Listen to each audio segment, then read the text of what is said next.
픽스 시청자 여러분 안녕하십니까. 긴급편성 신용환입니다. 하루하루 정말 재밌는 뉴스, 긴박한 뉴스들 너무나 많이 쏟아져 나오고 있습니다. 특히나 이제 윤석열, 김건희, 내란 그리고 김건희 특검과 관련된 내용들에 오늘은 그들이 국민의힘에서 좋아하는 용어로 하면 영수회담. 근데 요즘은 이제 영수회담이라고 부르진 않죠. 여야 대표자들과 그다음에 대통령. 그래서 뭐라고 부르죠? 김성환 평론가님 요즘? 뭐 대통령 여야 대표 오찬 이렇게 불러야죠. 여야 대표 오찬. 네, 안진걸 소장님. 그러니까 여사람 말도 네네. 권위적인 그렇죠. 냄새 남아 있잖아요. 네. 대통령 배우자라고 해도 되잖아요. 네. 대통령 배우자 누구 씨 해도 되고. 네. 그다음에 영수회담도 배우. 사실 대통령의 이름도 저는 언젠가 바꿔야 된다고 생각합니다. 네, 네. 이참에 우리 애청자들 이야기 나왔으니까요. 굉장히 권위적인 일본식 한자거든요. 네, 네. 그냥 뭐 국민의 어떤 대표자, 그렇죠. 일꾼, 신분군, 일꾼 이런 좀 평범하고 수평적인 언어. 그러면 일꾼 회담으로 해야 되겠는데. 그렇죠. 이제 여야 일꾼 회담. 정말 대한민국을 대표하는 일꾼 저 이재명 네, 대통령. 여야 일꾼. 네. 야당은 일 안 하고 지금 시비만 걸지만 네. 일꾼과 10위꾼 회담인데. 아 그러네. 그래도 악수도 하고 아하. 또 대화는 하고. 아까 김성환 평론가 잠깐 이야기했지만 이재명 대통령 윤석열 반대로만 하면 됩니다. 예. 야당 저는 기자회견 더 자주 했으면 좋겠어요. 네. 그다음에 야당 대표, 야당 정치인 더 자주 만나십시오. 아무리 이상한 소리 해도 들어주고 네. 그중에 일리 있는 것은 반영하고 일리 안 되는 건 어차피 우리 국민들도 용납 못해요. 네, 네. 예. 대신 나경원 같은 사람은 나경원은 정결을 떠나라. 오늘도 이게 팻말이 여러 개인데요. 제가 일부러 네. 우리 애청자들이 나경원 때문에 지금 우리 국민들 나경원 때문에 아하. 스트레스가 어마어마해요. 네. 아니 제가 이렇게 지난주 금요일 이훈기 의원님하고 지역구를 같이 돌았는데 네네. 그분이 매주 인천. 금요일마다 네.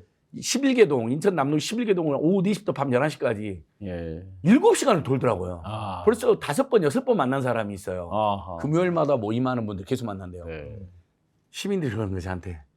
나경원하고 이준석 좀 안 보이게 해주세요. 너무 스트레스입니다. 더 노래가 있습니다. 네. 경계를 떠나라. 예. 옛날 무슨 코미디에 그거 있지 않았어요? 지구를 떠나거라. 김병조 하는 선생님. 거 배치머리. 있었잖아요. 지구를 떠나라. 비슷한데. 지구를 떠나가라. 요즘에는 김병조 요즘에는 이제 개그도 우리 하기- 애청자들이 김병조 선생님 아는 분도 이제 많지 않겠죠. 하긴. 네. 배치머리 김병조. 네.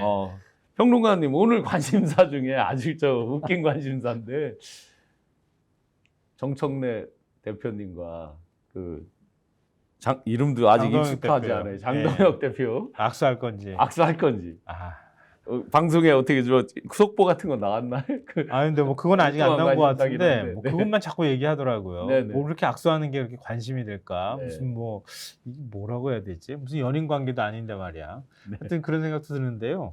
이게 저는 할 거라고 생각해요. 어떻게 안 하겠어요.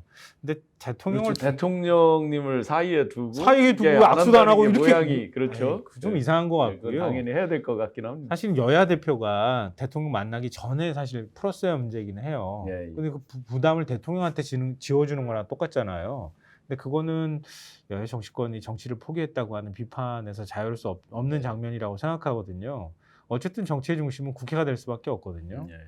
지금 아무리 내란 종식을 하든 그리고 또 거기에 또 저항을 하든 어찌됐든 대표끼리 만나서 다른 민생 법안들 처리를 해야 되잖아요. 그럼요. 그런 문제에 있어서는 좀 미리 풀었어야 되는데. 개혁 법안도 많고 민생 법안도 많아요. 지금. 네, 그럼요.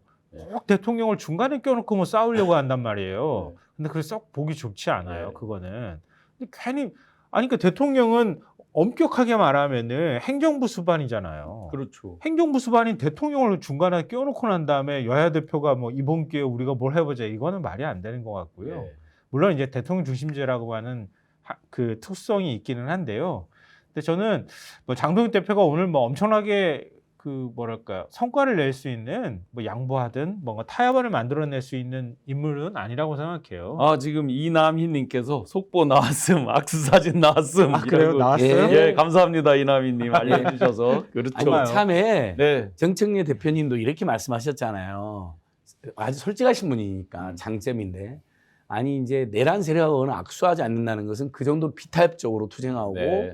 제대로 대처하겠다는 취지인데 그렇죠, 상징적. 악수를 안 하겠다는 것은 상징, 레토릭으로 한 말인데 그걸로 국민들께서 관심을 가져주시고 또 응원까지 보내주신 면이 있어서 예, 예. 하다 보니 진짜 안 하게 됐다 예, 예. 했는데 이때 푸는 겁니다. 예, 예. 사실 초등학생들, 우리 학생들도 바라보고 있기 때문에 아무리 내란 정당이다 하더라도 이런 8.15 광복절 경축식 와서 대통령은 송원서가 어찌됐든 덕담을 나누고 악수를 하는데 네. 옆에 앉아 계신 정진 대표님은 쳐다도 안 보고 악수도 안 하는 모습은 누가 봐도 그건 어색한 건 맞거든요. 네, 네. 뭐 대통령하고 또 다른 행보처럼 비춰주잖아요. 그렇죠. 그래서 네. 정진 대표님 지금처럼 강단 있게 용감하게 아주 그 장점을 찾아서 사이다로 나가시되 악수할 건 하시고 네, 네. 또 가끔 여당을 우리가 어쩔 수 없이 인간도 아닌 것들이라고 저도 생각하고 나경원 같은 것들이 설치는 거 보면 열받아 죽겠지만 네. 그리고 위원정당으로 해산시켜야 된다고 저도 생각하지만 그래도 민생회복 지원금이라든지 뭐 지역화표라든지 서민 중산층 경제 살리는 거에서는 협조를 구해야 될 때가 있잖아요. 현실적으로. 네, 네. 언제 어떻게 우리가 다 일방적으로 다 처리를 할 수는 없는 거거든요. 맞습니다. 그래서 윤석열과 다른 품격과 포용력은 우리가 보여주자. 그래서 오늘 결국 이재명 대통령이 푼 겁니다. 장동혁이 얼마나 만나기 싫었겠어요. 아주 뭐 이재명을 끌어내자 맨날 악담하고 네. 말도 안 되는 짓거든 내란 선동하는 자는 어떻게 보면 그런데도 여야 대표 만나고 단독으로도 만나주고 네, 네. 이러면서 통 큰 모습 보여주고 역시 국민 모대 대통령 그럼요. 위대한 지도자 대신 그러면서 여야 간에 악수도 안 하는 경색도 문화였는데 대통령이 또 딱 풀고 네. 지금 사진도 보니까 나란히 3명씩 옆에도 세우고 예, 네. 악수도 하고 보기 좋습니다. 이렇게 하는 대인배 겁니다. 예. 이재명 대인배 대통령. 이재명. 네. 예, 선각자님 다시 보기인가요? 아닙니다. 지금 생방송 중입니다. 구독, 좋아요도 많이 좀 눌러주세요. 그래서 주변에서 많이 들어올 수 있게 부탁드리겠습니다. 그 회담하기도 전에 김을 뺐어요. 장동혁 대표가. 네. 뭐 이재명 대통령 바뀌지 않으면 뭐 하나만 하다. 뭐 속빈 강정 뭐 이런 유의 이제 얘기를 하면서 특검에 대해서도 뭐 연장하는 각종 이제 법률 지금 민주당에서 새롭게 네네. 추진하는 것들 네. 이거에 대해서 이제 다 무산시키겠다 하면서 큰 소리 빵빵 치고 이제 김을 뺐는데 정작 단독회담 이런 것들 주장한 건 본인인데 단독회담 의미 없다 뭐 이런 식으로 먼저 얘기를 하면 이게 어떻게 되는 거예요? 걔도 만나기도 뭐, 전에? 아니요, 혹시 또 뭐 성과 없을까봐 아 미리. 예, 미리 뭐 이거 약친다 그래야 되나요? 미리 막 이렇게 그러네. 분위기 잡는 그런 모습들인 것 같은데요. 빈손으로 돌아갔을 때 지지자들한테 할 그렇죠. 말 없으니까. 네, 맞아요. 아하. 그러니까 당연히 이제 그런 반응들이 있을 수 있는 거고요. 그 전에 미리 좀 나중에 결과가 안 좋더라도 내가 이렇게까지 해가지고 만났다. 뭐 이걸 좀 과시하려고 하는 그런 의도에서 한 말인 것 같고요. 저는 이재명 대통령이 뭘 하길 기대하기보다는 장동혁 대표가 뭘 하길 저 더 기대하는 편이에요. 네네. 그러니까 장동혁 대표 많이 바뀌었거든요. 그러니까 많은 분들이 아마 아실 거예요. 불과 한 7, 8개월 전까지 장동혁 대표 얼굴하고 지금 얼굴하고 비교해 보세요. 사람이 달라졌어요. 예. 어디 그런 거 있죠. 이 군에서 진짜 아주 지옥 훈련을 받고 난 다음에 갑자기 바뀌는 거 단기간에 눈빛이 바뀌어가지고 나오는 어. 사람 같은 거 있잖아요. 그게 잘못된 겁니다. 막 하면서 하잖아요. 깜짝 놀랐어요. 예. 저런 사람 아니라고 제가 알고 있거든요. 예. 그러니까 그만큼 1.5선이 뭔가 도끼가 올라가지고 하는 행동은 굉장히 위험할 수 있다고 저는 생각해요. 그러니까 그건 굉장히 정치적인 어떤 모습들이거든요. 뭐 정치적 욕심이든가 아니면 자기가 뭔가 달성해야 되겠다고 하는 생각, 다른 누구를 꺾어야 되겠다고 하는 적개심 이런 것 때문에 지금 저렇게 표정이 바뀌는 거거든요. 네. 그렇게 정치하면은 100번이면 100 제가 볼 때는 정치에 실패할 수밖에 없어요. 이재명 대통령처럼 강하게 나갈 땐 나가더라도 유연하게 해야 되거든요. 그렇죠. 유머도 있고 또 네. 포용력도 있고 그래서 맞아요. 대범하게 서로 양보할 건 또 양보할 줄 알아야 되는 거고. 저도 마찬가지지만 막 네. 화가 나가지고 막 소리 지를 때는요 머릿속에서 생각하는 게 한 이만큼밖에 안 돼요. 딱 하나의 목적밖에 생각이 안 되거든요. 이게 터널 증후군이라고 내가 얘기하는데 이만큼 시야가 이렇게 돼요. 근데 이거를 마음을 내려놓으면 훨씬 넓어진단 말이에요. 이재명 대통령이 결국 오늘 회담의 승자가 될 거라고 봅니다. 네. 예. 뭐 어떤 아젠다를 어떻게 하는지 뭐 저희가 일일이 알지는 못하지만 벌써 이제 시작 전에 어떤 기세를 올린다 네. 이런 측면에서 해봤지만 국민들의 공감을 얻는 데는 좀 어렵지 않을까. 그러면 그냥 이재명 대통령이나 우리 국민들 손바닥에서 놀고 있는 네. 극우 세력에 불과하죠. 아무리 본인이 막 악을 써도 국민들은 다 봅니다. 전체적인 네. 맥락에서. 네. 아니 윤석열은 야당 대표도 안 만났습니다. 그렇죠. 그리고 얼마만에 죽이려고 만난 그랬고 거예요. 맞아요. 그 만난 것도 이제 총선 참패하고 하도 여당 내에서도 한 예. 번은 만나야 되는 거 아니에서 그것도 억지로 똥 씹은 표정을 만났잖아요. 근데 벌써 이재명 대통령 보세요. 첫날부터 야당 대표들 만났죠. 오찬했죠. 송원석도 따로 불러서 또 했죠. 그다음에 뭐 야당 대표들 잘 모시겠다는 예. 덕담. 근데 굉장히 겸허하게. 보면 국민이 아는 거죠. 아, 역시 국민 모두의 대통령을 노력하는구나. 네. 여전히 뭐 이재명 대통령을 비판하는 분도 계시지만. 근데 그 속에서 만남 자체부터가 굉장히 윤석열 다르고 포용적인데 장동혁이 아무리 악을 써봐야 국민들은 야, 니들은 만나지도 않고 오히려 죽이려고 했던 정당인데 그렇죠. 이제는 다 그걸 용서하고 지금 이해하고 화해하려고 하는 거 아니냐. 벌써 여기서부터 이재명 대통령이 이기고 들어가는 것이고요. 그다음에 이제 만나서 야당 대표 또 뭐 말도 안 되는 소리 하겠죠. 이재명 대통령이 뭐 어떻게 했습니까? 그 자리에서는 다 메모하고 듣겠죠. 예. 뭐 못 들어주는 거죠. 우리 국민들이 동의가 안 되는 말을 하는데 맨 뭐 특검 중단해라, 특검 없애라, 심지어 윤석열 뭐 김건희 석방이나 이런 말을 할 줄 모르는데 네. 그건 이재명이 하고 싶어도 못 하는 겁니다. 이미 법과 맞아요. 제도로 굴러가는 것은 그러니까 그렇게 그 국회에서 법과 제도로 굴러가는 것은 대통령이 대통령 중단하면 그 대통령이 감옥 가야 되는데. 그럼요. 근데 야당 대표라는 사람이 특검이 아니라 특견이라고 표현을 하면서 법적으로 진행되는 거에 대해서 폄하를 하고 우리가 내부적으로는 특검 이런 것들로 바쁘지만 사실은 지금 글로벌 정세들 보면 당장 뭐 미국하고의 지금 이제 네. 실무 협상 이런 것들이 엄청 난항을 겪을 수도 있는 그런 지금 눈앞에 예고되는 일들이 사태들이 막 있잖아요. 네.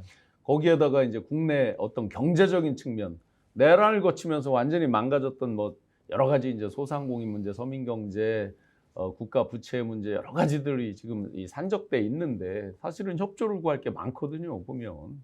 그러니까 그 국민의힘은 불과 자기들이 몇 개월이에요. 그러니까 공식적으로 파면된 게 4월이잖아요. 예. 그때로 따지면 지금 5개월밖에 안 지났잖아요. 맞습니다. 자기들의 정권이 5개월밖에 안 지난 거예요. 그 뭐가 발생한다 하더라도 다 자기 책임이거든요. 어찌 그렇죠. 보면 네. 어떻게 이재명 정권의 책임이 있다고 얘기할 수 있겠어요. 그러면 그 이전에 자기들이 잘못했던 걸 생각을 해야 되는데 완전히 그냥 싹 잊어버렸어요. 잊고 난 다음에 다 모든 게 이재명 대통령의 잘못인 것처럼 이렇게 얘기하는데요. 예. 앞서도 말씀하셨던 것처럼 국민들이 다 알고 계세요. 그럼요. 국민의힘이 뭘 주장한다 하더라도 그러니까 장동혁 대표가 지금 들어가기 전에 막 소리치고 뭐하고 이렇게 하는 거는 어찌 보면 자기네들의 책임을 부정하는 거나 다름이 없는 그렇죠. 얘기예요. 예. 그리고 거꾸로 얘기하면은요. 대통령을 만나기로 한 자리예요. 그러니까 자기가 처음으로 대표되고 만나는 거잖아요. 네. 그만큼 무거운 자리거든요. 그럼 조심스러워야지 사람이. 예. 그렇잖아요. 그러니까 만나가지고 내가 뭔가 주고받을 게 있고 지금 물밑 협상을 좀 하고 있다 그러면은 대표 입장에서 조금 신중해야 될 거 아니에요. 근데 막 떠들어. 막 떠든다는 얘기는 뭐 안 얻어도 돼. 뭐 이런 태도로밖에 안 보이는 거잖아요. 정치인으로서 제가 볼 때는 굉장히 부적절한 행동을 하고 있다고 생각해요. 지금 사진이 예. 막 속속 나왔어요. 올라오는데 네. 이렇게 대통령이 셋이서 이렇게 악수하는 사진도 있고 네네. 그다음에 대통령이 두 사람을 예. 이렇게 붙여주고 그러니까 활짝 웃어요. 사진 장면 좀 한번 있으면 네, 좀 사진은 올려주세요. 하나 올리는 게 네네. 이건 정말 대통령이 예. 여야간에 아하. 싸울 땐 싸우더라도 대화 하나 하면서 합시다. 그럼요. 어쨌든 예. 이렇게 적극적으로 중재를 하는 모양새예요. 좋습니다. 네. 보기 좋아요, 진짜로요. 아니 어떤 분들은 왜 내란세라고 악수하고 웃냐 그러는데 아닙니다, 여러분.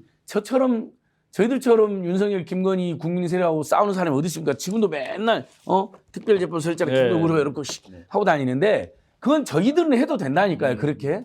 근데 어쨌든 국회라는 제도 권력 안 있는 사람들 만나서 대화하고 얘기하고 악수할 수밖에 없습니다. 그걸 인정해 줘야 됩니다.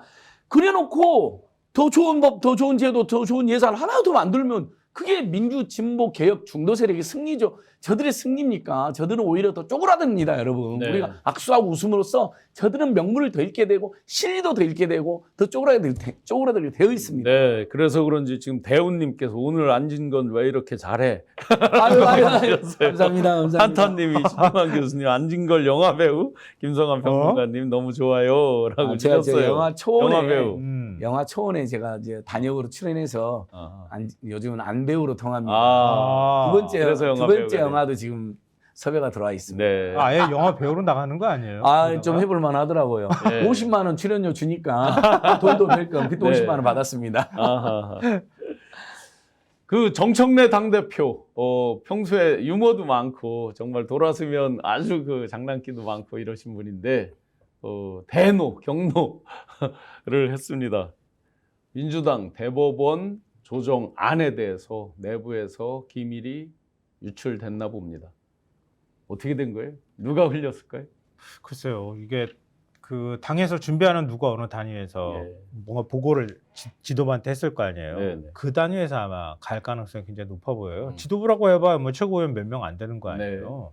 그러니까 그 상황에서 이게 뭐 JTBC에 얘기가 유출이 된 것 같다는 생각이 드는데요. 이건 엄청나게 중요한 사안인데 그러니까 그거를 지금 유출을 검찰 개혁안 가지고도 조금 삐걱된 예. 측면이 있잖아요. 네네. 물론 이제 그거는 검찰 개혁안에 대해서는 정부 입장, 특히 법무부 입장하고 그다음에 여당 입장이 조금 차이가 있을 수 있잖아요. 예. 근데 만약에 저는 이제 일종의 짜우쳤다고 하는 생각도 드는데요. 민주당에서 법무부 산하에 있는 검찰을 일종의 이제 중대범죄수사청을 행안부로 넣으려고 그래요. 네. 근데 법무부가 찍소리도 못 하고 있어. 그럼 법무부 직원이나 아니면 검찰은 뭐라고 생각하겠어요? 그렇죠. 말도 안 되는 거라고 그러지 않겠어요. 법무부 장관 왜 있지? 이런 얘기가 있을 수 있잖아요. 그러니까 일종의 장관의 영이 안 서게 될 거란 말이에요. 그러니까 당연히 법무부는 일정하게 우려하는 입장을 또 낼 수 있다고 저는 생각하거든요. 근데 그거는 행안부로 정리가 됐잖아요. 근데 이것도 사실은 굉장히 민감한 문제일 수 있는데 그게 언론에 미리 보도가 되면 일종의 이제 우리식 표현으로 말하면 산통이 깨지게 되거든요. 그렇죠. 더군다나 이 법원 내부에서 전국 법관 회의를 지금 법원장 회의를 소집한 상황이기도 하잖아요. 이 문제 때문에. 그리고 이재명 대통령의 재판이 지금 중지돼 있는 상황이니까 그런 걸 고려하면 이게 만약에 외부로 유출이 됐을 경우에 나타날 파장을 생각 안 할 수가 없거든요. 이렇게 돼버리면 먼저 카드를 다 보여주고 지금 싸우거나 반발을 하게 만드는 거니까 민주당 입장에서 되게 예민하게 반응할 수밖에 없을 것 같아요. 이게 차라리 그냥 이렇게 나오면은요, 제가 볼 때는 그냥 조금 더 A안, B안, C안 해놓고 난 다음에 다시 또 논의를 붙여줘야 된다고 생각해요. 안 되면은 이거 가지고 불필요한 잡음이 또 나와요. 맞아요. 아마 정청원 대표 입장에서는 그러기 위해서라도 더 격노한 측면이 있다고 봐요. 네, 이런 경로는 잘하신 거죠. 네. 당에도 기간과 룰이 있어야 되는 거잖아요. 그렇죠. 그러니까 불필요한 논란 또는 불필요한 외부의 공세를 자초하는 것은 진짜 그 책임 있는 정치가 또 책임 있는 당직자라면 100번 피해야 되는 겁니다. 예를 들면 어떤 의원 같은 경우는 대법원 개혁에 대해서 느닷없이 조선일보랑 인터뷰를 했습니다. 맞습니다. 그래서 그걸 막 반대하는 듯한. 아니, 반대할 수 있죠. 우려할 수 있어요. 근데 그 부분을 당 내에서 합리적인 토론을 통해서 풀어나가야지. 민주당만 잡아먹으려고 하고 음해하고 공격하는 것이 수십 년째인 조선일보랑 단독 인터뷰하면 그 사람의 진위도 왜곡돼 버리거든요. 그리고 조선일보가 또 그렇게 악용을 했어요. 네. 그러니까 당연히 검찰 개혁, 그다음에 사법부 개혁안은 너무 중대한 안입니다. 네. 일종의 당의 예를 들면 정부나 당의 요직 인사안이 유출된 거랑 똑같은 겁니다. 예, 예. 그게 확정되기 전까지는 아무도 모르는 거잖아요.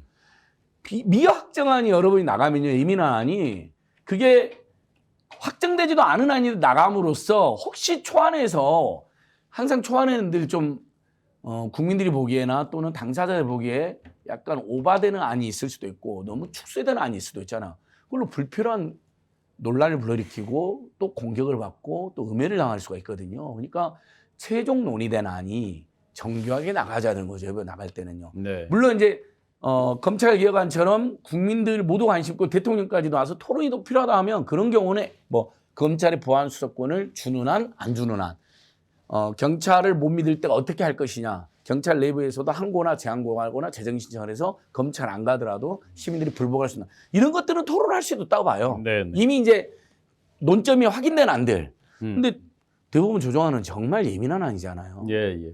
이런 건 좀 조사해서 일벌 벗기 해가지고 이런 짓 못하게 해야 됩니다. 과연 이게 해당 행위 유출자 어떻게 색출이 될까요? 당의 시스템이 어떤가요, 보통 이런 경우? 글쎄요, 이게 당에서는 잘 못 찾아요. 아, 워낙 이렇게 손때를 많이 타잖아요. 네. 자료가 있으면은 지금 이게 공식적으로 최고위 회의에서 논의가 된 것도 아니라 그러잖아요. 그러니까 뭐 맨 처음에 최초 작성자가 있을 거고 작성자가 또 보고한 라인들이 있을 거 아니에요. 그 보고 과정이 어느 부분에서 빠졌을 가능성이 있거든요. 그러니까 정당에서 이런 일들이 흔히 좀 있기는 한데요. 그래서 색출자를 찾아내기는 좀 쉽지 않을 것 같다. 근데 우리가 이제 이렇게 지금 걱정하는 건 이거잖아요. 지기현 재판부의 황당함을 보고 있고, 그다음에 조희대 대법원장의 정말 황당한 어떤 법원의 행정, 그 위에 뭐 예를 들어 지기현 같은 사람을 교체를 안 한다든지 하는 모습들, 이런 걸 보면서 이제 사법부에 대한 그런 불신, 불만이 이제 완전히 거의 폭발 지경에 와 있는데, 이렇게 이제 걱정하는 이유는 혹시나 민주당 내에도 어떤 대법원의 일종의 뭐 심하게 얘기하면 불악질할까 뭐 그런 세력들이 와 있는 거 아닌가 해서 지금 걱정을 하는 거잖아요. 근데 그렇지는 않을 거라고 저는 믿고 싶어요. 그렇지는 예. 않을 거라고 생각하고요. 그러니까 기자들하고 오랜 관계가 있는 당직자들이 있기 때문에 그런 사람을 통해서 아마 외부로 됐을 가능성이 좀 있다고 보고요. 근데 사실 그 우려의 목소리는 있어요. 저도 조금 좀 조심스럽게 접근할 필요가 있다고 생각하거든요. 그렇기 때문에 이번에 나간 게 더 예민하게 받아들여지는 측면이 있어요. 네. 왜냐하면 이거는 나가는 순간 사법부하고 대립하게 될 수밖에 없는 측면이 네, 있단 네, 말이에요. 네. 그러니까 사법부 입장에서도 특별재판부 그냥 만드십시오 이렇게 말하지 못할 거 아니에요. 그러니까 천잡 대법관이, 그러니까 법원행정처장이 이 부분에 대해서 본인은 뭐라고 얘기는 할 수 있을 것 같은데, 이게 사법부 전체의 조직적인 움직임으로 나타나게 되면은 이재명 대통령이나 민주당한테도 굉장히 큰 부담이 될 수 있거든요. 시닥도 못 해보고 그냥 여러 네. 부담만 생기는 꼴도 있을 수 그러니까 그렇게 해서 만약에 저한테 그렇게 물어본다면 저도 그렇게 얘기할 거예요. 천잡 대법관 그리고 사법부 조희대 대법원장, 당신들이 지금 어떻게 하고 있는지 돌아보고 얘기하라고. 그렇죠. 네. 그렇게 얘기해주고 싶어요. 그리고 지금 내란 재판 과정에서 보여줬던 지기현 판사나 이런 문제에 대해서 왜 당신들은 입 다물고 가만히 있느냐 이런 얘기를 할 텐데요. 또 반대편으로 생각해 보면은 내란 특별재판부가 그런 면에서는 정당성이 저는 있다고 보지만, 그 내란 특별재판부가 만들어지고 난 다음에 그 다음에 사법부하고의 갈등이라든가 또 국민 중도나 다수의 국민들은 어떻게 바라볼지도 고민해야 돼요. 그렇기 때문에 이번 안이 나가게 되면 더 민감하게 받아들여지는 맞습니다. 측면이 있고, 그리고 그러잖아요. 대법원 안에서 아마 웃고 있는 사람도 있을 거예요. 예. 판사 중에서. 왜냐하면 대법관들 자리가 늘어나면 갈 자리가 늘어나요. 당연하죠. 네. 그러니까 좋아하는 사람들도 있을 텐데 이 조직의 힘이라는 게 또 그렇지 않잖아요. 예. 누가 하나 나서서 저 좋습니다 이렇게 말하지 절대 않거든요. 그러면 집단 행동을 하게 되거나 이러면은 거기에 큰 주류의 목소리에 편승할 수밖에 없을 거예요. 그러면 민주당이 대법관을 늘리는 게 그냥 순수하게 진짜 사법 개혁 차원에서, 저는 늘려야 할 필요가 있다고 보지만 사법 개혁 차원에서 받아들여지지 않을 가능성이 있거든요. 그런 문제로 같이 연결이 돼 있기 때문에 이렇게 간단치는 않은 거라고 생각해요. 이 대법관 증언에 대한 거는 항상 굉장히 웃긴 국면이에요. 보면 대법원에서 자기들의 뭐 재판의 과중 뭐 업무 과다 상고법원 맨날 하고 만들겠다고 그 난리를 쳐놓고 맨날 그렇게 해놓고 막상 증언한다 그러면 반대를 한단 말이에요. 거꾸로. 근데 독일이나 다른 나라도 마찬가지지만 네. 대법관 수가 훨씬 많아요. 네, 맞아요. 많고요. 그리고 대법관들이 무슨 세상의 만능도 아니란 말이에요. 그러면 대법관 가운데 노동 문제에 대해서 전담하는 전담 재판부를 가질 수도 있는 네. 거고요. 그러니까 그렇게 각각의 전문화에 되어 있는 일종의 대법원 형식을 띠고 있는 대법관들이 있을 수 있단 말이에요. 외국에서 그런 사례가 없는 것도 아니고요. 근데 우리는 무슨 대법관 14명이 막 뭐 지고지순한 뭔가의 예. 존재인 것처럼 받아들인 거는 저도 좀 문제가 있다고 생각하거든요. 그렇죠. 근데 그들이 가지고 있는 기득권이라는 건 또 엄청나단 말이에요. 그러니까 그걸 무너뜨리고 싶지 않겠죠. 그러면서 안 무너지기 위해서 온갖 정치적 논리를 만들어낼 거예요. 이유를 만들어낼 거고. 그러니까 윤석열 쪽에서 만드는 벅구라지 논리를 만들어낼 거란 말이에요. 네네. 그거에 국민들은, 왜냐하면 거기에 부안해도 가는 언론들이 많을 거기 때문에 그 말을 설득력 있다고 믿는 사람들이 많을 가능성이 높아요. 그러면 단계적으로 준비해가지고 네. 차분하게 언론 플레이 해가면서 만들어가야죠. 예. 일단 뭐 천대엽이 올린 글을 보면 이제 대법관이 증원되면 재판 연구관 인력 등 대규모 사법 자원을 대법원에 집중적으로 투입시켜 사실심이 약하다 우려가 있다. 1, 2심이 약하다. 아니 그 우려를 불식시켜야 돼. 1, 2심에도 그러면 판사도 늘리고 재판 연구관 판사들을 지원하는 재판 연구관 늘리면 되겠네요. 네. 이렇게 해주면 되잖아요. 자기들이 왜 네. 그 예산 타령, 뭐 예산 그러니까요. 걱정부터 먼저 올리고 맨날 그랬잖아요. 예산과 인원이 모자라도 그러면서 네네. 인원과 예산 늘려드리겠다고요. 음. 그러니까 편파적으로 하지 말고 오로지 정말 국민들만 생각하면서 재판에만 집중하면서 그리고 재판이 얼마나 지금 늦어진지 아세요? 이건 정치 재판뿐만 아니라 웬만한 재판도 정말 느립니다. 근데 참 오늘 직위원 재판부가 뭐 12월 연말까지 뭐 연말까지 1심 마무리한다고 했다면서요. 그건 왜냐하면 안 그러면 구속기간 만료 또 풀어줘야 되니까. 예. 또 풀어주려고 우리가 그건 우리가 문제제기를 잘한 거죠. 예. 직위원 내 이놈! 너 또 풀어주려고 그러지 구속기간 만료로! 그러니까 이제 그 안에 어쨌든 6개월 안에 하겠다는 거거든요. 그건 우리 국민들의 승리죠. 그리고 직위원이 지금 그것마저도 안 하면 진짜 아마 대법 조의대마저도 희대의 조의대마저도 비호를 못 해줄 거예요. 직위원에 네. 대해서는. 그러니까 이제 그것은 그렇게 해준 건데 잘한 거죠. 그런 건 우리 국민의 승리인데. 근데 제가 말한 건 비정치적 사건 중에도 형사사건이나 민사사건 중에 서민이나 중산층들이 피해가 큰 사건인데 예. 세워라 내워라 하는 사건이 엄청 많아요. 그럼 국민들이 열받는 게 뭔지 아세요? 다들 사실 휴가는 가야 되는 거 맞아요. 예. 근데 여름에 2주간 휴가를 하거든요. 그때 예. 재판이 다 쉬어버려요. 맞아요. 아무리 막 다급해도. 그러니까 자기들 쉴 건 다 쉬고 2주간. 국민들은 사실 1주간 휴가도 쓰기 어려운 세상인데 지금. 물론 이제 나중에 우리 국민들도 외국처럼 뭐 한 달 정도 휴가도 쓰고 그렇게 해야죠. 하긴 해야 되는데. 그럼 제발 1, 2, 3심 판사 다 늘리자 이겁니다. 대법관만 늘리는 게 부담이면 1, 2심도 늘리고 1, 2심 사실관계 파악하는 조사 인력도 늘리고 예. 그래서 재판 빨리빨리 하고 특히 서민들 중산층들 재판 빨리빨리 좀 해주십시오. 예. 이렇게 이제 그 대법 그 개정, 조정 안에 대한 것들이 유출되면서 정말 민주당 내부에서도 이제 파란이 있었는데 그 뜻은 결국은 지금 조의대 재판부 대법원 그리고 그 직위원 재판부 이런 걸 못 믿겠다 이런 뜻인 거잖아요. 그러면 이제 이런 어떤 외부적인 움직임을 통해서 과연 조의대 재판부가 조금이라도 바뀔 가능성이 있어 보입니까? 어떻습니까? 압박을 굉장히 많이 받을 거예요. 어. 판사들이 여론 신경 많이 쓰고 있다 그러잖아요. 그러니까 이렇게 국민 여론이 안 좋아지고 여차하면 진짜 대법원 제도 자체가 완전히 바뀔 가능성이 근데 있다. 법관회 이런 거를 열면서 오히려 약간 뭐라 그럴까, 그러니까 반항이라는 표현이 그렇지만 반대하면서 이런 어떤 여론전하는 거잖아요. 아, 여론전. 법원장 회의하면 그 예. 법원장 회의 결과를 내놔야 될 거 아니에요. 네, 네. 그러니까 지금 민주당에서 예를 들면 대법관을 지금 14명인데 26명으로 늘리는 안이 좀 언론에 유출이 됐다. 이렇게 늘렸을 때는 어떤 문제가 생기겠냐. 뭐 이렇게 안건으로 갖다 올려놓고 난 다음에 법원장들이 말도 안 됩니다. 그러면은 그거 모아가지고 국민들한테 발표할 거 아니에요. 아, 우리 사법부는 이렇게 의견을 모았습니다.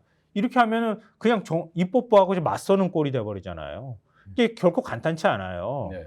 이스라엘에서도 이런 문제들이 있었잖아요. 사법부하고 정면으로 충돌한단 말이에요. 그리고 관련돼 있는 법을 바꾸려고 그러면은 마치 이게 정권이 사법부를 장악하기 위해서 그런 것처럼 논란이 생길 수밖에 없단 네. 말이에요.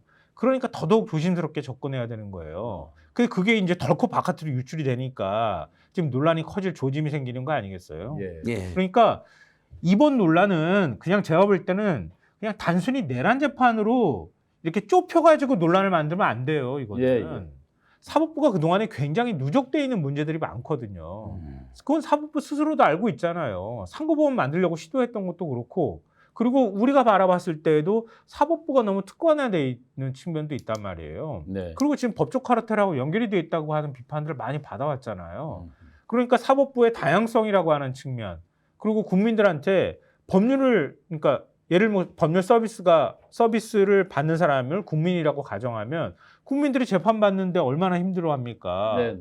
강자는 봐주고 약자한테는 엄격한 그런 법원의 태도나 예. 이런 것들을 어떻게 해소할 것인지 이런 것들을 그동안에 많이 누적되어 있는 논의를 이번 일을 계기로 해서 합시다 이렇게 해서 판을 넓혀야 되는데 그냥 내란 재판 하나로 딱 국한해서 해버리면은 이게 정치 탄압이니 맞습니다, 뭐 어쩌고 이런 소리로 간단 네. 말이에요. 네. 그 권력기관 개편안은 늘 중도층이나 좀 합리적 보수층의 눈치도 좀 살펴야 되는 게 맞습니다. 좀 불안해하는 분들이 있을 수 있어요. 네. 네. 경찰한테 권한을 줬더니 제대로 수사하면 어떻게 할 거야?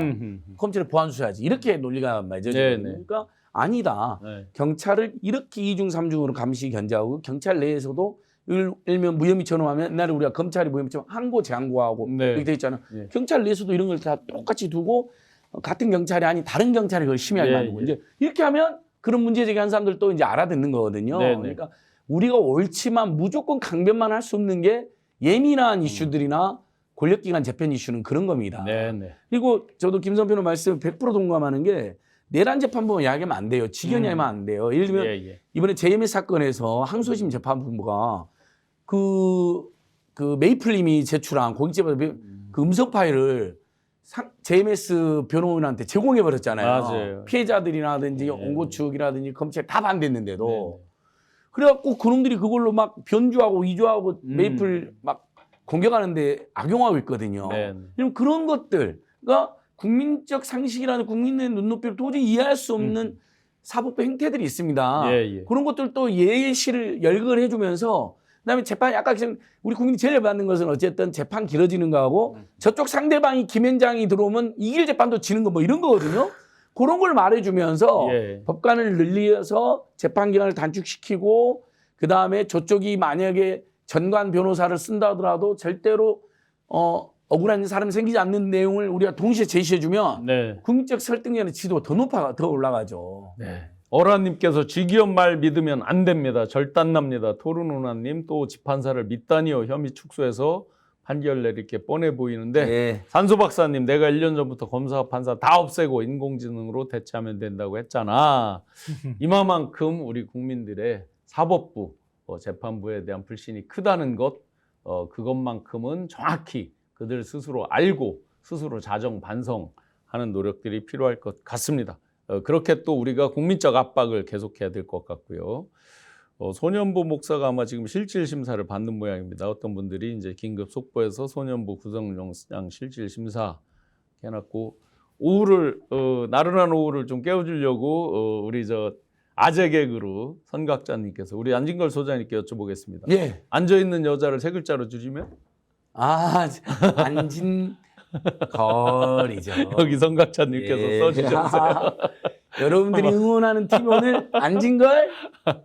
밖에 가보시면 노을이 아직 안진걸? 밥이 오늘 안진걸? 그러네. 이렇게 어렸을 때부터 야, 사람들이 저를 그러셨구나. 놀려고 있습니다. 좋습니다. 예. 이제 와서 이제 검찰 대검 지금 이제 검찰총장 대행이죠. 대행이 이제 대행이라고 부르나요? 직무대리라고 부르나요? 요즘 뭐 용어가 헷갈리는데 검찰청 이제 78년 만에 그야말로 폐지 이렇게 이제 나오니까 이제 와서 우리 검찰의 잘못이다 하고 마치 저 반성하는 듯한 멘트들을 했어요. 근데 이거는 이런 자리, 출근하는 자리에서 뭐 반성합니다 이렇게 한마디로 할 게 아니잖아요. 그렇죠. 진짜 국민들 앞에서 공식적인 자리에서 반성한다고 얘기를 해야 되는 거고요. 그리고 얼마 전에는 뭐 부산 직원고문 간 자리에서 네, 맞아요. 그때 뭐 보안수사권 문제에 대해서 사실상 반대하는 발언했다고 그거는 공개된 자리가 아니었단 말이에요. 네. 근데 그 발언을 했다고 제가 볼 때는 검찰에서 흘려준 거란 말이에요, 기자들한테. 네. 그것도 또한 일종의 소극적 저항에 해당이 되는 그러니까 거예요. 자기들끼리만 있을 때는 여전히 그 기득권에 대해서 강력히 방어를 하는 거고. 우리 일단 언론 플레이를 한 거예요, 네. 자기네가. 우리 검찰은 이런 입장이야, 이렇게 언론 플레이 하는 거고요. 지금도 역시 그런 입장인 건데 이걸 뭐 출근길에 찍 국민들한테 얘기할 만한 성격이에요. 국민들 앞에서 공식적으로 검찰이 네. 지금도 검찰 조직 자체가 해체된다고 하는 판에 우리 과거 이런 부분에서 잘못했습니다. 앞으로 이거 이렇게 반성하고 검찰이 어떤 방식으로든 개혁이 되더라도 할 말이 없다. 대신에 검찰에 만약에 보안수사권이나 이런 게 필요하다 한다면 그건 진짜 국민들을 위해서 필요한 부분입니다. 이렇게 얘기를 해야 되는데 예. 오늘 바뀐 거는 이거 가지고는 성이 안 찬다. 네. 아직 배가 한참 고프다. 반성할 거면 더 해라. 이런 얘기 해주고 싶고요. 네네. 근데 그것도 또- 할 수 없이 아마 엊그제 그 수사관들 네, 두 그거 명의 관복권. 수사관들이 나와서 관복권 띠지 관련해서 막 국민적 공분이 엄청나게 네, 일었잖아요. 맞아요. 그러니까 어쩔 수 없이 개사과하듯이 이렇게 사과한 거 아니에요? 그러니까 근데 다행이라고 오늘 입장 밝힌 거에서 다행이라고 생각한 거는 정면으로 일종의 저항하는 듯한 태도를 취하지는 않았다는 네. 거예요. 그러니까 구체적으로 검찰이 어떤 생각 가지고 있다는 걸 밝히지는 않았거든요. 오늘 일단 태도만 좀 낮췄어요. 낮추고 뭔가 할 말이 있는 듯한 정도 살짝 흘리는 거. 할 말은 있지만 내가 이 자리에서는 말을 안 하겠다. 뭐 이런 거예요. 아직은 그런 안 것 하겠다. 같아요. 예. 근데 이거는 검찰 내부에서 자포자기하는 분위기가 아마 있을 거예요. 이건 우리가 뭘 어떻게 막아도 안 된다. 검찰은 이제 해체되는 쪽으로 갈 수밖에 없다. 다만 우리가 노릴 실리라는 게 뭐냐 이런 것들을 두고 하거나 또 하나 그럼 만약에 이렇게 법을 바꿨을 때 검사들이 과연 옮겨갈 수 있느냐. 네. 이때 이제 저항이 저는 시작될 가능성이 공수청, 공소청 중에서 과연 자기들이 이제 원하는 대로 해서 그렇게 어디로 가고 어디로 안 가고 네. 이제 확연히 또 갈리겠죠. 아무도 그 중대문제수사청으로 안 갈 거라고 얘기하잖아요. 벌써 검찰 네. 내부에서. 네. 난 검사였는데 예. 내가 뭘 수사관으로 가? 우리 연합뉴스를 듣던 사람이 어떻게 수사를 해? 수사관으로 가? 벌써 그런다는 거 아니에요? 네. 가지 마라 그러세요. 새로 뽑으면 되죠. 경찰 중에 유능한 분들 새로 뽑으면 돼요. 검찰 수사관 중에 유능한 분들 새로 뽑고. 검사들은 그러면 이제 기소청 되면 인원 축소해야 되니까 뭐 뽑고 나가면 되죠. 뭐. 요즘 변호사 시장도 어려운데 나가서 그다음에 이 노만석 검찰총장 대행인데 아주 잘못된 표현을 썼어요. 네. 헌법기관인 검찰이 법률에서 폐지될 운명에 놓여 있는데 네. 이건 우리 잘못이다 반성한다. 헌법기관 그러니까 내용이 틀렸고 일단 네네. 형식이 틀렸어요. 평론가의 네. 말씀처럼 그동안 이 정치검찰 또 그냥 정치검찰이 아닌 일반 검찰 내에서도 얼마나 많은 나쁜 짓이 있었으면 그래도 징계 한 번 제대로 안 하는 자리거든요. 네. 항상 편들어주고 검사는 검사의 가족까지 비호한다는 철칙을 지키면서 그런데 국민들에게 광화문에 모여가지고 전 검사가 석고대죄도 모자랄 판이죠. 머리 땅에 박고 그런데 출근길에 뭐 깊이 반성한다? 기자들 질문 통해서 검찰 헌법기관인데 법률에 검찰 헌법기관 아닙니다. 헌법학자들이 다 대부분 예, 그게 왜 그냥 헌법기관이에요? 2번 나와요. 예, 헌법에 나오죠 단어가. 이제 압수수색할 때나 네. 구속할 때는 검사의 신청에 의해서 신청이나요? 법관이 영장을 발부한다는 게 하나가 나오고. 그 표현이 2번 나와요. 네, 네. 그다음에 국무회에서 검찰총장을 임명한다. 심에서. 이렇게 나오죠. 헌법기관이라면 헌법기관에 장이 있어야 돼요. 뭐 선거관리위원회, 국회 이렇게 다 네, 네. 나눠져 있잖아요. 법원. 그게 헌법기관인 것이고요. 헌법에 명시되어 있는 거죠. 그리고 우리 국민들도 다 사실 우리 국민들이야말로 헌법에 제일 많이 나오는데 네. 국민 최상 헌법기관이죠. 그런 논리는 물론 우리가 최상 헌법기관 맞지만요. 그래서 헌법기관 아니다. 그냥 영장 청구의 기능이 검사에 있다고만 해놓은 거거든요. 그 부분은 이미 공수처로도 이분화됐고 네네. 해결이 됐고 그다음에 검찰이라는 것은 행정부의 그냥 외청에 불과하거든요. 원래 저희가 기상청을 그렇죠. 날씨청으로 바꾸는 거와 똑같은 거예요. 네, 네. 기상청 이상은 이름이 너무 어렵다. 네. 날씨청으로 바꾸면 되잖아요. 예. 이렇게 바꾸는 건데 뭐 말이 많아요. 어느 공무원이 자기 조직 이름 그러면 성평등 가족부로 바뀌는 걸 여가부는 다 들고 일어나겠네. 그렇죠. 성평등 가족 청소년부로 같은 바꾸자고 이치죠, 저는 사실은. 주장하고 있는데 그러니까 예. 전혀 말도 안 되는 맞습니다. 검찰 헌법기관으로 은근히 슬쩍 이렇게 오만하게 생각했던 거예요. 본인들이. 예. 법무부의 외청에 불과합니다. 이 사람들아. 무한달려님께서 검찰개혁 유예기간 1년 줬다가 검찰놈들한테 대치기 당할 거 겁나네요. 사실은 가장 많이 지금 우리 국민들이 또 시청자분들이 1년 주는 거 너무 긴 거 아니냐. 그 사이에 어떤 일이 벌어져서 또 대치기 하면 어떡하냐. 이 부분에 불만이 많거든요. 아니요, 그럴 일은 없을 거예요. 왜냐하면은 뭐 그 사이에 선거가 있어가지고 뭐 총선이 국회의원들이 있진 다 않죠. 바뀌거나 뭐 대선이 있는 것도 아니잖아요. 예. 그러니까 민주당이 확고한 의지를 갖고만 있다면 전 충분히 할 수 있다고 생각하고요. 그러니까 뭐 무슨 개혁을 하더라도 이 개혁의 마찰이라 약간의 혼란은 불가피할 거예요. 내가 저기가 있었는데 이쪽으로 가라고 하면은 하다못해 부서를 바꾼다 해도 내 짐 싸가지고 가가지고 저쪽 가서 적응하기가 쉽지가 않은데 네. 검사들이 조직이 분리가 돼가지고 그동안에 검찰이라는 조직에 있던 사람이 뭐 중대문제수사청으로 간다거나 공소청으로 가면 다 자리도 이동해야 되고 사람 소속도 바뀌어야 되는데 왜 혼란이 없겠어요. 예. 그러니까 그런 시간이 좀 필요한 거예요. 지금 1년 정도. 그러니까 정부조직법이 되고 난 다음에 그 다음에 그러면 조직이 바뀐다고 하는 건 전제로 있는 거고 그러면 그 다음에 어떤 권한을 줄 것인지 봐야 되고 그럼 언제부터 완전히 조직이 분리가 된다고 하면 기관의 장은 어떻게 임명할 거고 이런 문제들이 다 남아있단 말이에요. 네. 그러니까 그 기간을 잡아놓은 거예요. 제가 볼 때는. 그러니까 그때 뭐 뒤집어진다고 얘기하기는 좀 어려울 것 같고요. 핵심 쟁점은 검찰도 그렇게 생각할 거예요. 예. 이제 본격적으로 당신들이 법은 바꿨지만 바꾸고 난 다음에 세부적인 것들을 할 때 우린 디테일 싸움 할 거야. 이렇게 지금 생각할 거거든요. 네. 그러니까 인사할 때라든가 예. 권한을 줄 때 보안수사권 문제라든가 예. 이런 것들을 가지고 아마 집요하게 검찰 내부에서 저항할 가능성이 굉장히 높아요. 네. 그러니까 지금은 못 건드려도. 또 하나 포인트는 네. 이제 가장 관심 있게 여러 가지 이제 불안한 것 중에서 가장 또 논점이 됐던 것이 이제 보안 수사권이잖아요. 예. 그것만은 포기 못 한다는 식의 이제 얘기를 그렇죠. 많이 검찰에서 하더라고요. 왜 포기 못하는 거예요, 그거는? 그건 무조건 자기들이 수사권 가지고 마지막까지 장난을 치고 그러니까 보안 수사권이 있으면 직접 예. 수사하는 거랑 마찬가지잖아요. 똑같은 거죠. 사실상. 예. 기소 의견 이렇게 구속시켜야겠다, 기소해야겠다 보냈더니 네. 야야야야, 예. 야 우리가 직접 수사할 거야. 음. 다 그렇게 해버릴 수 있는 거예요, 웬만하면.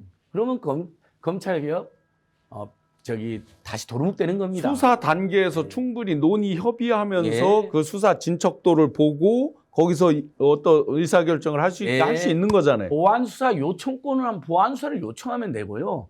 그 정당한 보안 수사를 요청했는데 만약에 그걸 거부한다 그러면 징계 요청권이 지금 이미 명시되어 있거든요. 예. 그것을 근데 그래도 불구하고 경찰이 혹시 권력이 비대해서 장난칠 수 있으니까 제가 여러분 검찰의 보안 수사 요청권이나 징계 요청권을 좀 더 실질화해주고 그것을 제대로 이행하지 않은 경우에는 그 중수청이든 국수본이든 경찰 일선 경찰이든 그거에 대해서 좀 감찰을 강화시키고 네. 그다음에 결국 이제 국민의 입장에서 보면 이게 경찰이 수사하든 검찰이 수사하든 큰 상관없어요.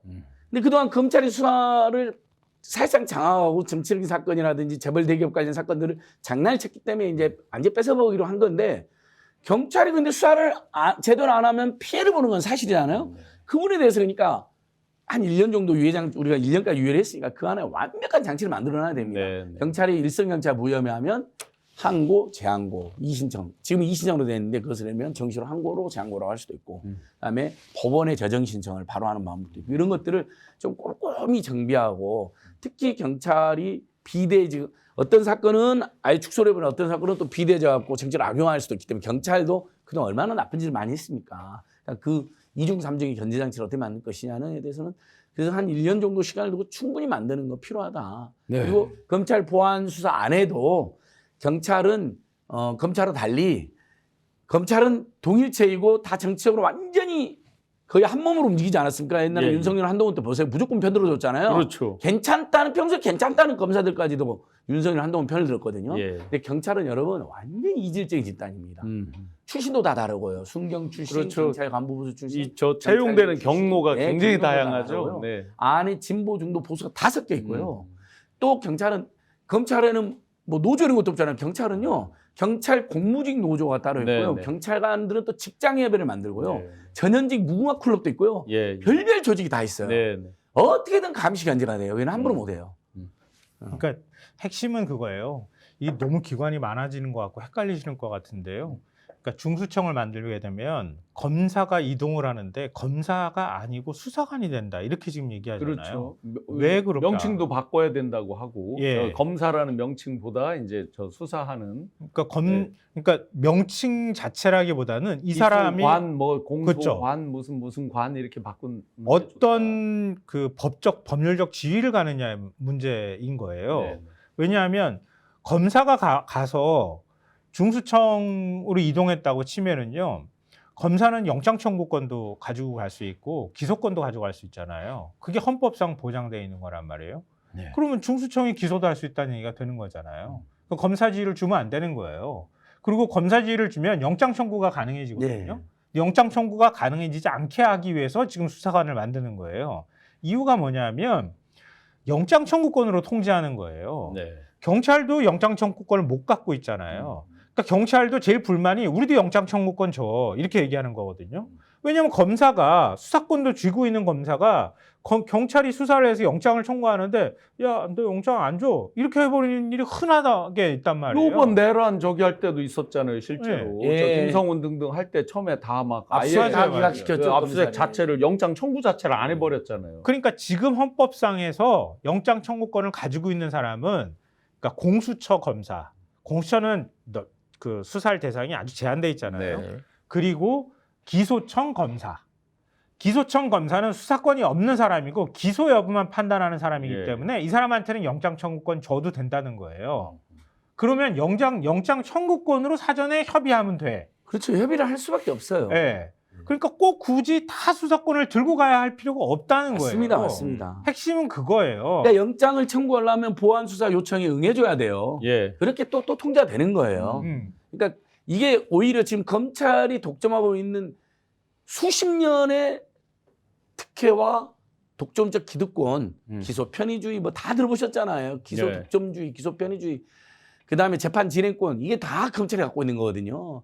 그다음에 영장 청구권까지도. 네. 물론 영장은 법원이 발부하긴 하지만요. 그러니까 여기에서 일부를 쪼개는 거예요. 얼음골님도 보안 수사권을 주게 되면 검찰 개혁을 하나마나 그대로다. 조한윤님도 보안 수사권을 주면 검찰 개혁할 필요가 없죠. 맞습니다. 그만큼 이제 보안 수사권이 지금 이렇게 이제 중요한 상황이고요. 소년 민주 기자님이 정답을 말씀 주셨네요. 오래 뜸들이면 밥 다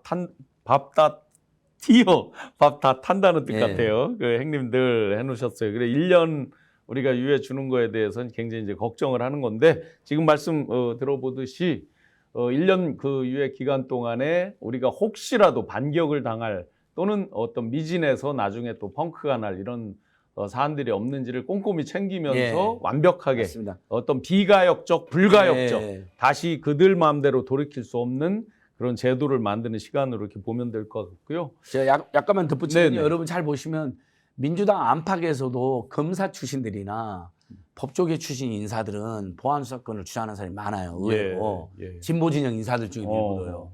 근데 그 이유가 경찰을 못 믿겠다는 거예요. 왜냐하면 경찰이 그동안 장난친 것도 많기 때문에 어쨌든 검사의 일부 통제를 받아라는 이야기인데 이제 그런 식으로 은근히 선의로 이야기하셨다는 분이다 하더라도 결국 검찰의 기득권에 놀아나는 꼴이 되는 거거든요. 네. 그 부분을 제가 철저히 대응하려면 두 가지입니다. 그 부분의 문제점 제가 이렇게 열심히 지적하는 거 하나하고 그 사람들이 지적했던 것 혹시라도 경찰에 많은 걸 맡겨놨더니 부작용이 생기잖아요. 네. 그러면 정신없이 물고 뜯습니다. 조중동, 뭐 국민의힘, 심지어는 법조계 내 보수 인사들까지 봐라.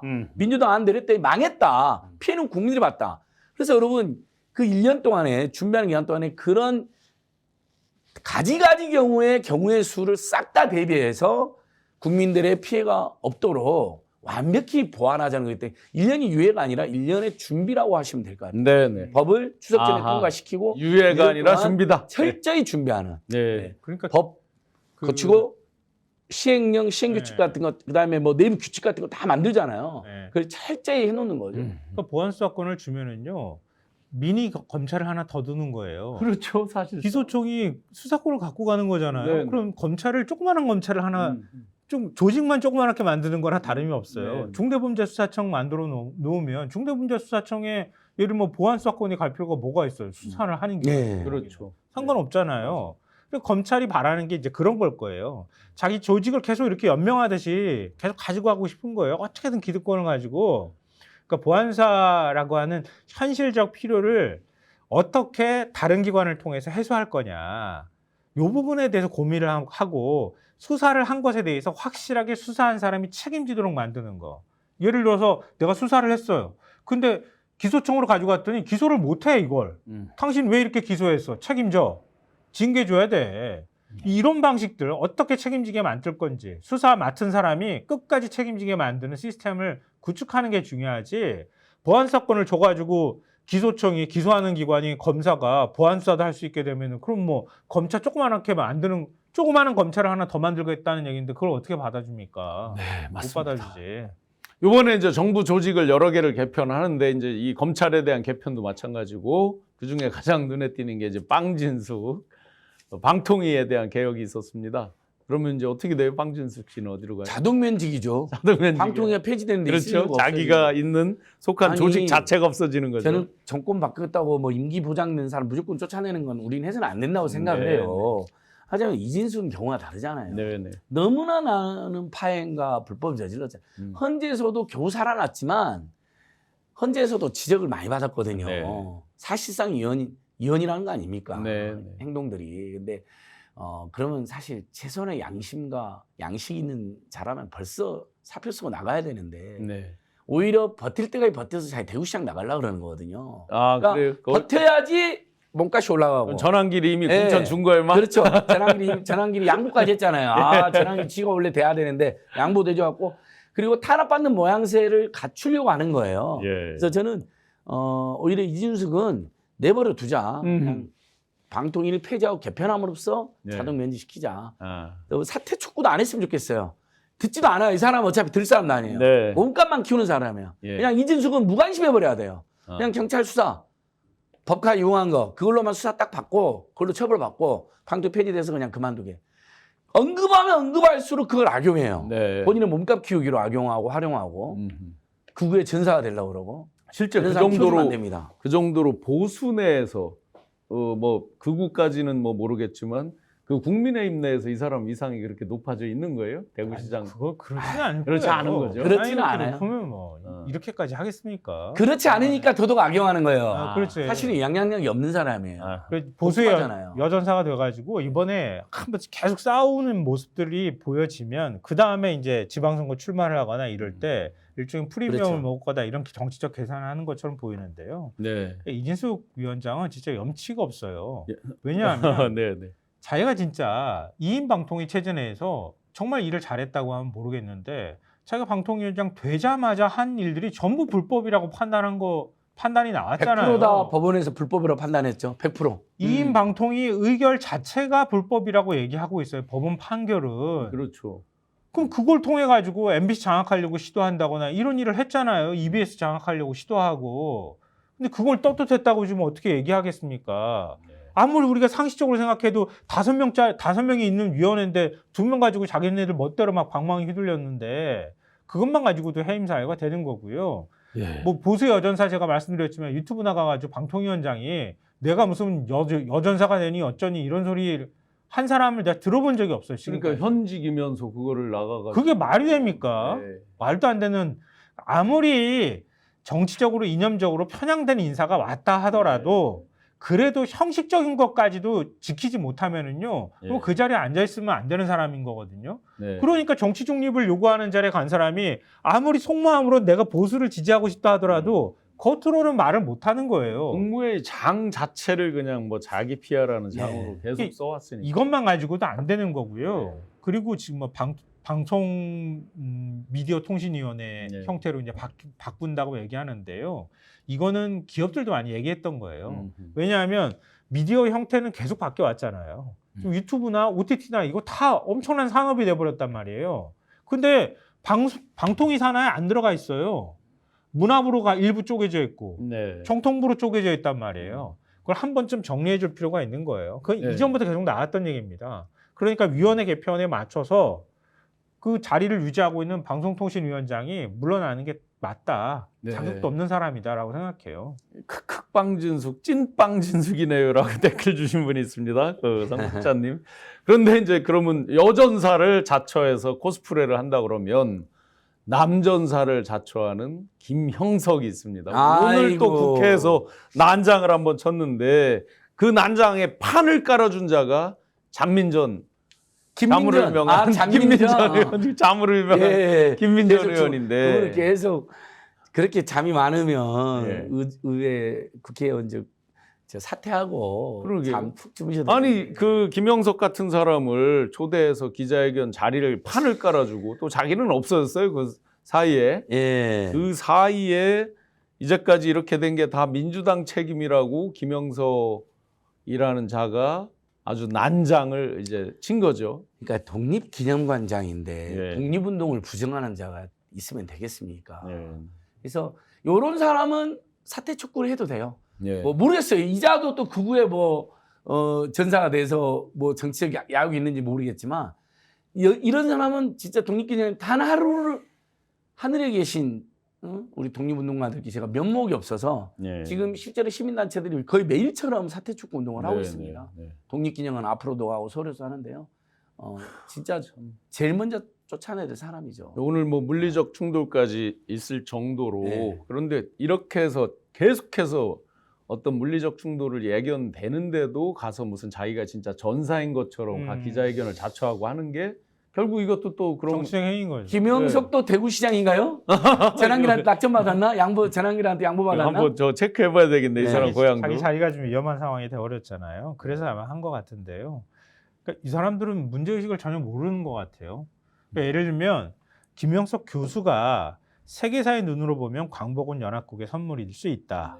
다른 것들을 설명하는 과정에서 그렇게 얘기했다고 하면 뭐 한 학자가 얘기했겠지. 그렇게 얘기할 수 있는 거 아닙니까? 근데 아마 제 돈도 들어갔을 텐데요. 아마 독립기념관에 그 청기화 올릴 때 네, 맞아요. 그 불이 올리는데 제가 아마 조금은 돈을 보탰을 거예요. 많은 국민들이 했죠. 많은 국민들이 돈을 모아가지고 독립기념관 만들고 그리고 우리 선열들이 흘린 피를 계속 계승할 수 있도록 하라고 했던 거 아니에요? 독립정신을 계속 기리기 위해서 만들어 놓은 곳이잖아요. 거기에 기념관장으로 떡 하고 간 사람이 아니 우리 강복이 연합국의 선물이라고 얘기하면 아니 전 독립지사들의 그 흘린 피를 모욕하는 것도 모욕이지만 역사를 배우면서 연합국이 우리 독립을 위해서 싸웠다는 얘기를 제가 들어본 적이 없거든요. 예, 언제 그렇게 배운 적 있으세요? 연합국이 대한민국 독립을 위해서 싸워줬어요? 맞아요. 자기들끼리 싸우다가 그 제3세계들이 제국주의가 멸망하면서 제3세계 그렇죠. 해방한 거잖아요. 예. 그 다음에 심지어는 남북 분단을 결정한 게 연합국이죠. 네. 오히려 그걸 지적을 해야죠. 독립을 준 게 아니라 분단을 주었죠. 어마어마한 고통을 줬고. 그러니까 다만 독립군을 중국의 국민당이나 중국 공산당, 그다음에 레닌이 독립투사들을 도와준 적은 있어요. 그건 역사적 팩트로니까. 근데 그럴 때 말하는 연합국은 또 그게 아니잖아요. 그냥 예를 들면 하나의 어떤 당시 정세상의 일부 정치력이 도움을 준 거죠. 네. 그런 표현은 있을 수 있는데 독립운동 기념관장이 그냥 연합국 찬양 관장 하면 되네, 그렇죠? 그런 자료를 가라 이거예요, 쟤들 말이. 식민사관에 찌든 사람이 그렇죠. 완전 찌들어서 네. 자기가 어떤 위치에 어떤 말을 하고 있는지조차를 인지를 못하는 것 같아요. 이런 사람은 어떻게 독립기념관장으로 들으니까 그러니까, 예. 대한민국 자존심의 문제지. 국회 와가지고 문제고. 말도 안 사퇴할 줄 되는 알았더니 문제지. 국회 와가지고 오히려 예. 시민단체들 가만두지 않겠다, 고발하겠다라고 예. 하고 예. 그러니까 현장에서 또 시민단체랑 문진석 원내 부대표랑 네. 항의하고 오히려 이런 걸 즐기는 것 같아요. 네. 제2의 이진숙이 되려고 하는 거 아닌가 싶습니다. 네. 그래서 근데 제목은 막 사고친 잔민전 막 이렇게 저 사람들이 올려요. 그 김영석한테 왜 그걸 깔아줬냐. 근데 정말 이상한 사람들이 너무 많아진 것 같아요. 그 손현보 목사 구속영장 청구, 뭐 그동안 그 사람이 마이크 잡고 했던 수많은 선동이 있잖아요. 네. 그리고 또 김문수 근데 이렇게 대권 계속 후보까지 한 사람이 그거를 종교 탄압이다, 그 다음에 정치 탄압이다. 이게 일종의 이제 그 나비 효과이기도 하고요. 윤석열이 저렇게 버티는 효과가 이렇게 이어지는 것일 수도 있는 거예요. 전염병 비슷한 거요. 네, 우리 어느 날부터 이명박 때 그렇게 시작했는데 뉴라이트라고 나서가지고 감히 우리 사회에서 주장할 수 없는 얘기들을 막 떠들기 시작했잖아요. 주식적으로. 그 후가가 지금 일본 대사관앞에 가가지고 천황폐하 만세 이러는 사람들로 저는 연결이 됐다고 보거든요. 그러니까 이런 사람들이 이렇게 내가 대변하는 목소리가 있는데 나를 이렇게 탄압하고 있어. 날 쫓아내려고 해. 이런 얘기들을 막 국회 와가지고 떠드는 거예요. 떠들면 거기에 영향받는 사람들이 또 생긴단 말이에요. 예. 이준숙이라는 사람도 또 그렇게 하는 거고요. 그러니까 그 비슷한 처지에 놓여 있는 사람들이 다 자기도 그런 사람이라고 자기 스스로를 영웅으로 만들어서 막 한단 말이에요. 그러니까 근데 또 우리는 막 잘라버릴 수가 없잖아요. 제도적인 틀 안에서 할 수밖에 없으니까. 그러니까 그런 것들을 악용하는 거예요. 근데 우리 사회에 그런 목소리들이 계속 점점점 커지다가 결국은 이제 개헌까지 오고 이런단 말이에요. 예. 그러니까 국민의힘도 거기에 장악되는 이런 현상들이 나타나는 거거든요. 그러니까 이거는 단시간에 누구 하나를 잘라버린다거나 이걸로 해소될 수 있는 문제가 아닐 거예요. 네. 굉장히 큰 우리 사회의 부담과 숙제를 맞습니다. 남기는 일이라고 생각해요. 그러니까 이게 이 뉴라이트 기자들이 사실 이명박 때부터 이제 사실 확산되기 시작했잖아요. 독보서처럼. 예. 그리고 윤석열랑 딱 붙어 먹었던 거고 정말 저는 윤석열이 친이 쿠데타도 악영향 끼쳤다고 봅니다. 김건희 비호와 함께 일종의 이제 민족 정기, 역사 정의 세력을 쓸어버리고 자신들만의 반북 친일 왕국을 만들려고 했던 거죠. 예. 근데 그런데도 알게 모르게 계속 영향을 끼쳤겠죠. 쓸어버려야 된다. 쓸어버려야 된다. 저 친북 빨갱이들 쓸어버려야 된다. 그러니까 네. 실제 명분은 그거잖아요. 파렴치한 중북 반국가 세력을. 저는 그건 윤석열 머리에 나온 말이 아니라고 생각해요. 그건 당연히 처음에 됐을 때부터 자유만 외치더니 계속 그런 말 들어왔잖아요. 그건 네. 뉴라이트 세력들이 왜곡을 시켰는데 속으로는 김건희를 비호하기 위해서 겉으로는 안 그래도 뉴라이트가 나한테 이렇게 주입해줬으니 두 가지 내세웠다고 봅니다. 네. 이권 김현석 세력인 이런 겁니다. 자들의 책임이 아주 무겁습니다. 본질적으로는 이권 세력인 이권 거예요. 공동체. 그러니까 이배용 전 국가교육위원장이 딱 보여주잖아요. 대통령 영부인이라는 사람한테 가가지고 근거북이 주고 네. 이렇게 한 다음에 그 원래 칠리사관으로 굉장히 유명한 사람이란 말이에요. 계속 보수 정권마다 한 자리씩 차지하는 그렇죠. 그런 모습들 보인다고요. 그러니까 지금 김영석이나 이런 사람들도 비슷할 거예요. 이렇게 네. 하면서 다음번에 만약에 정권 바뀌면 나 또 영웅돼 가지고 또 들어올 거야. 뭐 이런 식의 사고를 하는 거죠. 네. 그러니까 극우적 사관하고 자기 이권하고 이게 막 버무려져 가지고 이런 현상이 나타나는 거라고 네. 봐요. 예,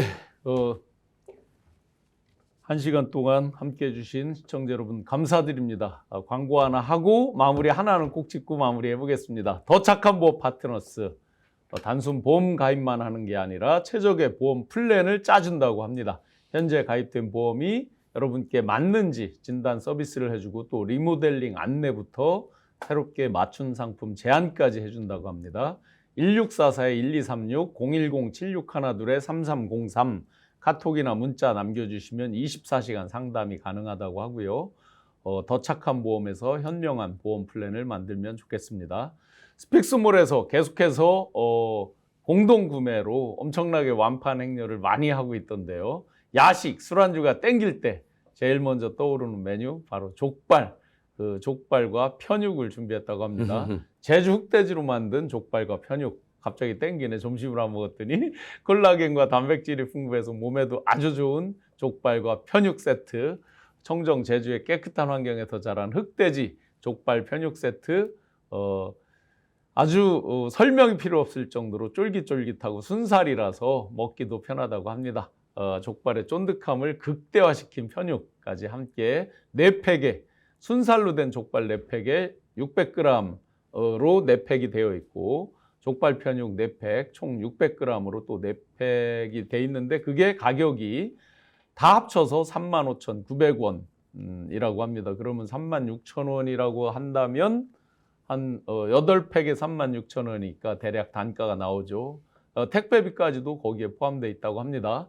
집에서 편하게 제주 흑돼지 족발 편육 세트로 맛있게 맛보시면서 소주 안주, 맥주 안주 하시면 좋겠습니다. 마지막으로요. 김건희 영부인 시절에 리즈 시절이었나? 영부인 시절에 건강 기록까지 제출하면서 지금 빌드업을 하고 있어요. 탈옥할 결심. 빨리 빠져나가고 싶어서 하는 거잖아요. 그렇겠죠. 근데 예. 구치소에서는 아무 이상이 없다고 얘기를 하는데 이거 왜 자기 일종의 치부일 수도 있는데 왜 그것까지 제출을 했죠? 매우 이례적인 거죠. 네. 그러니까 그만큼 몸이 안 좋다는 거 어필하려고 하는 것 같고요. 네네. 뭐 일단은 보석으로 석방되거나 이거를 노리겠죠. 그거죠. 예, 병 치료를 위해서 보석과 아마 신청을 할 가능성이 굉장히 높고요. 앞으로 이제 수사가 어떻게 진행될지 모르겠지만, 수사가 어떻게 진행될지는 모르겠지만 일단 기소가 되면 네네. 그 다음에 그 상태에서 재판을 받을 수밖에 없으니까 그건 어느 재판부의 판단이냐에 따라서 아마 그게 갈릴 거예요. 그 밑자락 까는 거라고 보는데요.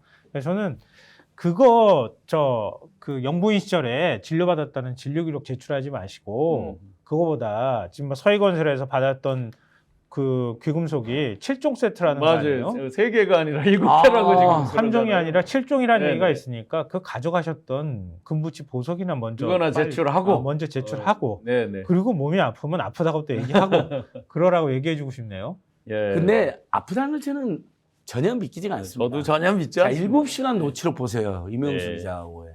그다음에 최재형 목사하고의 네. 그 동영상을 보세요. 예. 그다음에 그 검찰 특검 수사받으러 오면서 다리 꼬고 있는 모습을 보세요. 예. 네.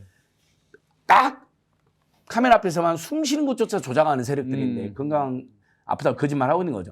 그 녹취록이나 영상을 보면요. 너무너무 건강해서 문제입니다. 탐욕과 특혜가 철철 넘쳐서 본인이 대통령이나 되는 양 나서는데 그게 육체적으로 매우 건강해 보이잖아요. 막 말도 아픈 사람이 그렇게 말도 거침없이 합니까? 그렇죠. 막 다 이것저것 나대고 쑤시고 다닙니까? 아프면 그런 것도 못해요. 네. 너무너무 건강해가지고 여기저기 다 쑤시고 다니고 비리 다 저지르고 국정농단, 국정파괴 다 한 것이 문제였던 거죠. 네. 이제 와서 아픈 척 하는 겁니다. 여러분 늘 기억하십시오. 예. 김건희, 최은순 집단은 숨 쉬는 것조차 거짓말이다. 원래 권력이 빠지면 아파요. 그래서 아픈가 보네. 권력이 빠지면 몸이 아픈 거예요. 훨씬 더 마음과 가슴이 쓰라리고 아픈 국민이 많다는 것을 김건희는 명심하고 지금이라도 정말 반성하고 석고대죄하고 참여하면서 평생을 감옥에서 그렇게 보내길 바랍니다. 그래서 마무리는 김건희 구속하면 쭉 가겠습니다. 쭉 가야죠. 어딜 나와요 지금? 저에 대한 저 고소 취소도 안 하고 어딜 나와요 지금? 진짜 아직도 취소도 안 하고 있습니다. 안 하고 있죠. 나. 예. 자, 끝을 한번 봐야죠 그러면. 자, 김건희 구속 쭉 고맙습니다. 무더위에는 진짜 오리백숙이 최고인데요. 100% 국내 나주산 오리와 유황, 능이버섯까지 들어간 진짜 오리백숙을 소개합니다. 이 가격과 물량 진짜 어렵게 준비했는데요. 놀라지 마십시오. 3.6kg 9인분이 55,900원입니다. 홈쇼핑 완전 매진 제품이고 스픽스몰에서 단독 초특가로 준비했습니다. 유황목은 능이 오리 백숙으로 온 가족 무더위를 이겨냅시다. 자신 있다 비교하라 스픽스몰. 툭불 한우 불고기인데요. 야, 400g 한 팩, 두 팩, 세 팩 판매하고 있는데요. 와, 맛있습니다. 부드럽습니다. 역시 품질 좋은데요. 저와 함께 드셔보시지 않겠습니까? 입니다. 툭불 한우 불고기 21,000원, 38,000원, 53,000원 바로 주문하십시오. 이익과 품질이 함께 배달됩니다. 스픽스몰 공동 구매.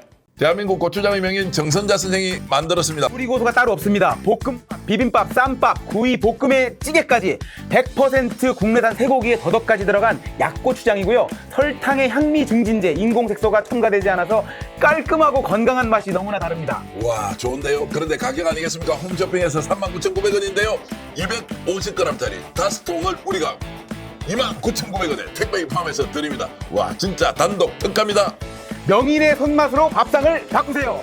자신 있다 비교하라 스픽스몰 화이팅! 와, 가격 좋아. 때마다 바꾸면 밥상이 달라집니다. 대한민국 전통식품 명인 이성희 선생의 만능 맛된장. 홈쇼핑 완판 제품 지금 스픽스에 떴습니다. 스픽스 구독자 여러분들을 위해서 어렵게 갖고 왔습니다. 무침, 비빔, 찌개, 국, 소스, 볶음까지 이거 하나면 요리 고수가 될 수 있습니다. 시장이나 마트 어디에서도 못 삽니다. 스픽스에서만 가능한 이 가격. 홈쇼핑 39,900원인데요. 우리 얼마에 팝니까? 지금 스픽스에서는 택배비 포함해서 공동구매가 29,900원입니다. 530g 2통, 300g 3통 총 5통입니다.